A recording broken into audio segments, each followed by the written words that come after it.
सोपं गेलं घरच्यांना राजी करणं? माझ्या का थोडंसं घरच्यांना जरा काही प्रॉब्लेम नव्हता.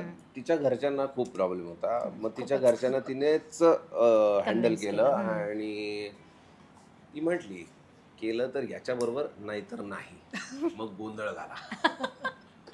पण तरी तरी माहिती का, एक जेव्हा चाललं होतं की आधी नाही म्हणाले होते की खूप झालं नाहीच, आणि पप्पा आर्मीत, बरं भाऊ आणि मम्मी जे की आधी त्यांचं नाही होतं, पण त्यांचं असं झालं की तुला सगळं पटतंय, तू खुश राहणार आहेस, मग दुसरीकडे तेच बघणार आहे. इथे जर सगळं बरोबर. जे आपण दुसऱ्या मुलाकडे बघून करणार आहोत ते जर सगळं इथे मिळतंय, प्लस तुझं प्रेमही आहे, सो आम्हाला दोघांना काहीच प्रॉब्लेम नाही. सो माझी मम्मी, भाऊ आणि आजी, मम्मीची आई, आजी, असे तिघ जण लिटरली माझे ना स्ट्रॉंग सपोर्टर्स होते. सो सुपर काय म्हणता येईल, ते सुपर काय सुपर पॉवर्स आहेत त्या तिने माझ्या, त्यांच्यामुळे खरं ही गोष्ट करू शकले. बरं त्यातही काय किस्सा माहिती का, की पप्पा लिटरली नाही म्हणजे नाही, जर तू ठरवलंय ना कारण त्याच्याशीच, नाही तर नाही, मग मीही ठरवलंय तू करू नको पण मी हो म्हणणार नाही. बापरे. इथपर्यंत दोघांची अशी टक्कर झाली होती. तर मग आता म्हणलं जास्त वादविवाद घालण्यात काय अर्थ नाही, कारण की मी त्यांना बोलले होते करेन तर व्यवस्थित घरच्यांच्या म्हणजे संमतीने. तेव्हाच मी लग्न करेन, अदरवाईज मी लग्न नाही करायचं. ते पळून वगैरे ते कोर्ट मॅरेज असलं काही करायचं नाही, कारण मला लिटरली असं माझं स्वप्न होतं की मला असं खूप छान लग्न करायचं होतं, जे की आता लॉकडाऊननी घडवलं नाही, पण किमान एक इच्छा पूर्ण झाली की सगळ्यांच्या संमतीने मी लग्न केलं, सगळ्यांच्या हजेरीने, की असं नाही की घरातले नव्हते आणि मी, असं अजिबात नाही. ते मला करायचं होतं ते मी केलं. पप्पांनाही सांगितलं होतं ठीक आहे तुम्ही लग्न करणार नाही, पप्पा नाही तुला पळून जायचं तू पळून जा, पण मी हो म्हणणार नाही. बापरे. म्हटलं मी पळून जाणार नाही, मी लग्न करेन तर तुम्ही जेव्हा कन्यादान कराल तेव्हाच मी लग्न करेन, मी करणार नाही, बसवा किती दिवस मला बसवता म्हटलं. तर मग नंतर हे खूप झालं. मग मम्मी आजी आम्ही सगळेजण खूप टेन्शनमध्ये आलो होतो की आता हिचं तर चाललंय, ही अडून बसली ते अडून बसले, ते तिघं टेन्शनमध्ये वेगळ्याच. तर मग शेवटी मग मी म्हटलं आता मम्मीला म्हटलं आता एक आयडिया करू की जाऊ दे ह्यांना काय स्थळं दाखवायचे ते बघूयात. तर माझ्या पप्पाने म्हटलं ठीक आहे मला नाही करायचं लग्न, तुम्ही म्हणाल त्या मुलाशी मी लग्न करेल, पण माझ्या काही अटी आहेत. म्हटलं मला तो दिसायला असा हवा आहे, तो जे काही त्याचं घरचं बॅकग्राऊंड असेल तो असा हवा आहे, घरामध्ये मला ते भाऊ वगैरे असतात ना, ते भाऊवाली फॅमिली नकोय म्हटलं मला, बहिणी असतील तर चालतील म्हटलं मला, हे असलं इकडे बहिणी आहेत ना, भाऊ नाही आहेत. म्हणलं बघा भाऊ असला का मग ती छोटी येते आणि मग ती जाऊ आणि मग ते भांडणं वगैरे ते मला नकोत म्हटलं, ते कशी असेल नाही असेल मला नकोत म्हटलं, भाऊ नको, बहिणी किती असू तू देत सेटिंग म्हटलं. लावून ठेवलेलीस प्रॉपर. तर मग आलं की त्यानंतर काही मला ना काहीतरी पप्पांनी कारण काढून ती स्थळं रिजेक्ट करून टाकायची. पप्पांनी मला जवळपास 15 स्थळं दाखवली. बापरे. परत पप्पांना नंतर कळलं माहिती तू स्थळं दाखवतेस आणि तू मुद्दाम नकार पण देतेस की कळतंय म्हणे मला. तर म्हटलं अजिबात नाही, मला जेन्युअनली परत 2 मुलं मला आवडली, म्हणजे असं दाखवले नाही का, काही मुलं ऍक्च्युली आवडण्यासारखी होती, खरं सांगते की आवडण्यासारखी होती, मग कुठल्याही मुलीला आवडेल अशी होती, छान होती. ते असं त्यातला एक वकील होता. हा त्यातला एक वकीलच होता आणि सेम त्याला 3 बहिणी होत्या.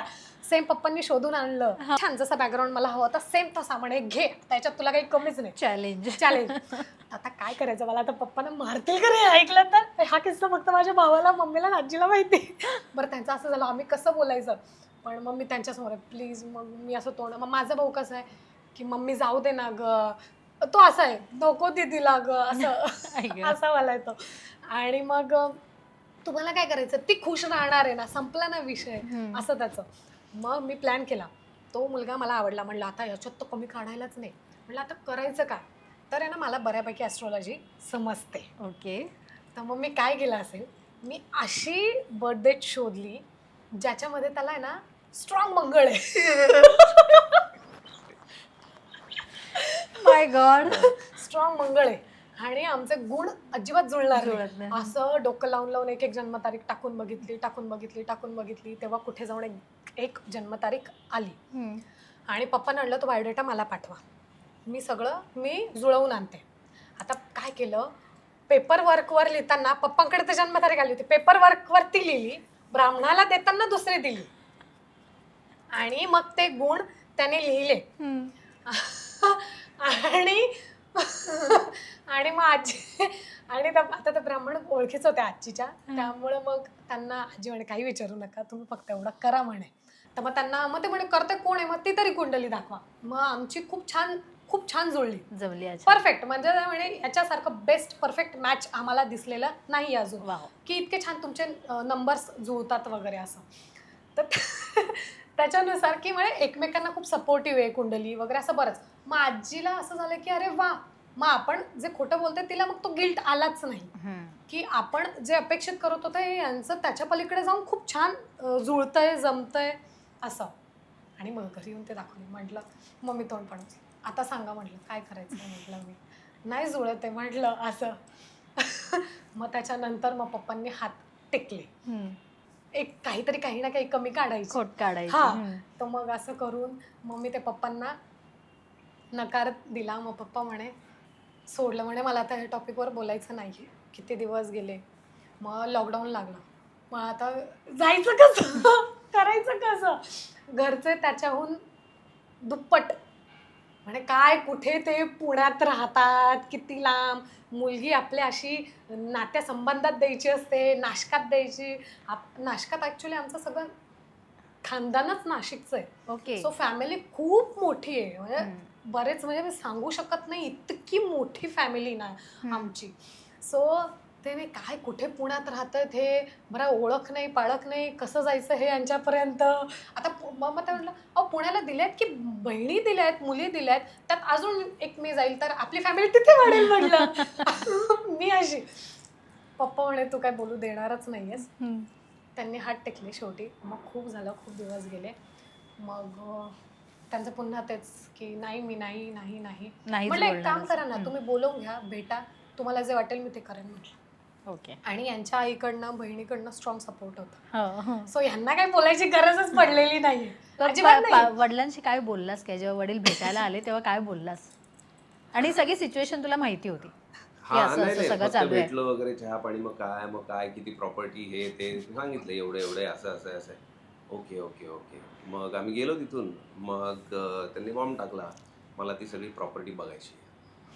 मग ते पुण्याला आले.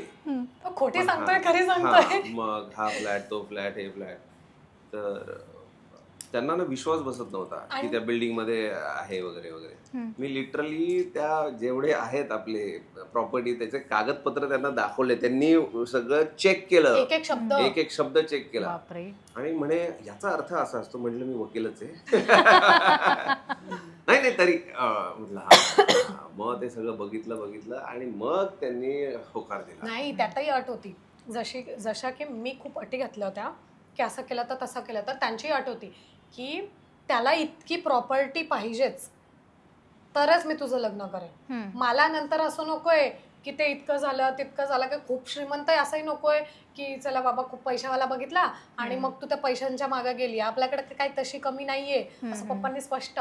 सो मी बघणार, एक एक चेक करणार, कुठून काय इन्कम येते तेही बघणार, ते किती व्हाईट मध्ये तेही चेक करणार. अशा अटी होत्या मला. आणि ह्या घरापर्यंत पोहोचेपर्यंत गाडीत चालू होतं सगळं. विजयसाठी मोठा टास्क होता म्हणजे एवढ्या. माझ्यासाठी नाही, तिच्यासाठी खूप मोठा टास्क. काय बोलतो?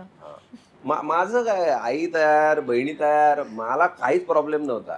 तर तू तिच्यावर सोडून दिले की तुला कन्व्हिन्स करायचंय, तू तुझ्या वडिलांना कसंही करून कन्व्हिन्स कर. ते बोलायची गरजच लागली नाही. सांगू का, त्यांचं असं झालं होतं, ठीक आहे पप्पा नाही ऐकत आहे ना, मग ठीक आहे आपण थांबूया, हे असंही बोलले होते. काय थांबूयात म्हणजे ते आपलं इमोशनल करायला. खरं कळलं तुला आता? असं कसं थांबूयात? विजय हा असं झालं होतं. मग मी त्याच्यावर वाद झाला होता आमचा छोटासा, की म्हटलं तुम्ही थांबू शकता, मग मी उगाच इथे एवढे कष्ट करते. म्हटलं जाऊ दे मग तुमचं जर नाहीये, तुम्ही जर एवढं इझिली माघार घेतायत तर मग ठीक आहे, मग माझं किती असलं तर मी असं बोलली फक्त, काही नाही बोलायला होतं फक्त. पण तिने ते केलंच. अशा प्रकारे पण असं घडलेलं नाहीये की बाकीच्या मुलांना लव्ह मॅरेज मध्ये कसं भावाला पटवावं लागतं, वडिलांना पटवावं लागतं, म्हणजे सासऱ्यांना पटवावं लागतं, सासूला पटवायला लागतं, असं बऱ्याच गोष्टी. इथे यांनी पटवायचं सोडून यांच्याच फॅमिलीने पटवलेले. हे फक्त बसले होते, लिटरली आम्ही गप्पा मारत होतो. आई पटवायचं काम करत होता, माझा मुलगा असा, माझा मुलगा तसा. पण इन-लॉज सोबत कसं रिलेशन आहे विजय? म्हणजे तुझंही इन-लॉज सोबत कसं रिलेशन आहे आणि विजय तुझंही? ते म्हणतात ना की नवरा बायको झाल्यानंतर आपले आई वडील त्यांचं जास्त कौतुक करतात, जावयाचं कौतुक होतं आणि इकडे सुनेचं कौतुक होतं. तसंच झालंय तुमच्या बाबतीतही? हा तसंच सेम. सेम. ऍक्च्युली ना मला हिलाच द्यायला वेळ नाही. तू विचार कर, मी हिच्या घरच्यांना किती वेळ देणार, मी माझ्या घरच्यांना किती वेळ देणार. पण तरी एक सासू किंवा सासऱ्यांसोबतचं एक वेगळं रिलेशन असतं छान छान तसं. उत्तम उत्तम रिलेशन. जावयाला तर ते तळहाताच्या फोडासारखंच जपतात आणि हिला पण काही टेन्शन नाही, सगळं व्यवस्थित आहे. टचवूड. वाव. तुला माहितीये का एक किस्सा यातलाच, पवन, मम्मी आणि आजी ह्या तिघांना तर पटलेलंच होतं. तरीही जेव्हा घेऊन निघाले होते ना, धमकी दिली होती, आठवते? माझ्या बहिणीला ना रडू द्यायचं नाही अजिबात, रडारडी चालली होती ना, त्रास द्यायचा नाही. त्यामुळे माझ्या बहिणीला नीट सांभाळा, सांभाळा. रडवायचं नाही अजिबात. नाही एवढं नव्हतं बोलला तर 2 वाक्य बोलला तर मला आठवत आहे, रडवू नका आणि नीट सांभाळा, हे 2 वाक्य बोलला होता तो. कारण मी तेव्हाच तेव्हा जात नव्हते मी.